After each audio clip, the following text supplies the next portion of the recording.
क्या बोलिए। हमें आयुर्वेद को तब से जानते हैं जब हमें उसके नाम और पहचान का बोध तक नहीं था। नवाबों के शहर लखनऊ में मैं गणमान्य जन एवं उपस्थित सभी साथियों को हृदय की गहराई से प्रणाम करता हूँ। मानव आयुर्वेद मात्र एक चिकित्सा पद्धति नहीं बल्कि एक जीवन दर्शन है जो कि हजारों वर्षों से चलती आ रही है। ये उस धारा के समान है जो हजारों वर्षों से बहती आ रही है, कभी धीमी कभी निश्चित पर कभी रुकी नहीं, और पिछले 10 वर्षों में इसी धारा ने एक नया मोड़ ले लिया है। माननीय सरकार द्वारा आयुष मंत्रालय की स्थापना की गई है, नेशनल आयुष मिशन की शुरुआत की गई है। अब आयुर्वेद मात्र काढ़े और चूर्ण तक नहीं सीमित है। माननीय आयुष का बाजार $2.85 बिलियन से बढ़कर $50 बिलियन का आंकड़ा छू रहा है। आयुर्वेदिक वैज्ञानिक शोध पत्रों में 300% से अधिक की वृद्धि हुई है। माननीय हम मोटी मोटी पुस्तकें लेकर नहीं ढूंढा करते, हमारे पास ई संविदा है। अब हम भारी भरकम शब्दकोश नहीं खरीदते, हमारे पास शब्दकल्प जैसे ऐप्स हैं। हे सिरी, जरा इस श्लोक का मतलब बताना। ये कहकर किसी भी श्लोक का मतलब समझ लेते हैं। माननीय आयुर्वेद सर्जरी में छाल सूत्र दंड चिकित्सा और अग्निकर्म को मॉडर्न प्रोटोकॉल के साथ पुनः स्थापित किया गया है। CCRS में जिज्ञासा जगाने हेतु स्पार्क जैसी छात्रवृत्तियां प्रदान करी है। पर्सनलाइज्ड मेडिसिन की बात करते हैं, प्रकृति आधारित चिकित्सा हमारे पास हजारों सालों से है। प्रिवेंटिव केयर की बात करते हैं, अरे हमारी शिक्षा की शुरुआत ही स्वस्थ से स्वास्थ्य रक्षा मात्र स्वीकार प्रश्न से होती है। मैं यहाँ कोई अतीत की धूल झाड़कर अहंकार चमकाने नहीं आया हूँ। मैं यहाँ आयुर्वेद के उज्जवल भविष्य को प्रज्वलित करने आया हूँ।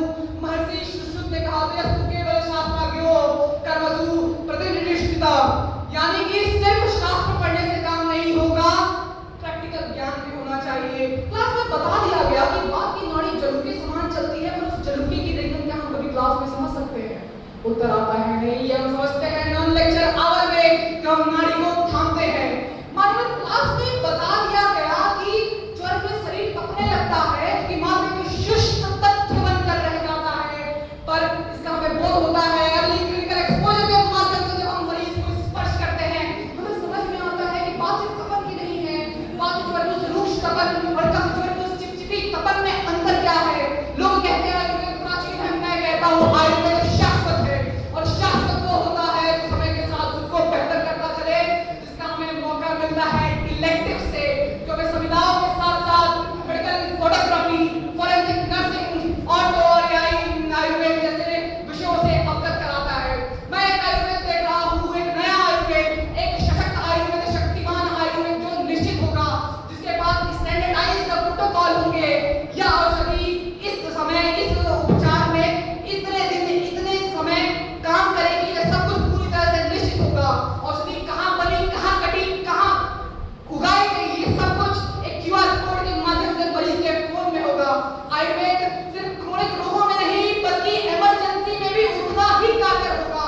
एक आयुष पैरामेडिकल फोर्स की स्थापना की जाएगी जो कि इमरजेंसी में मर्म चिकित्सा और बेसिक लाइफ सपोर्ट के सहयोग से हमारा इलाज करेगी। एक आयुर्वेद फैक्ट चेक विंग का निर्माण किया जाएगा जो आयुर्वेद के खिलाफ फैलाने जाने वाली भ्रांतियों का भंडाफोड़ करेगी। आयुर्वेद सिर्फ कह गए काढ़ों तक नहीं, बच्चों तक पहुंचने के लिए टॉफीज और गमीज के रूप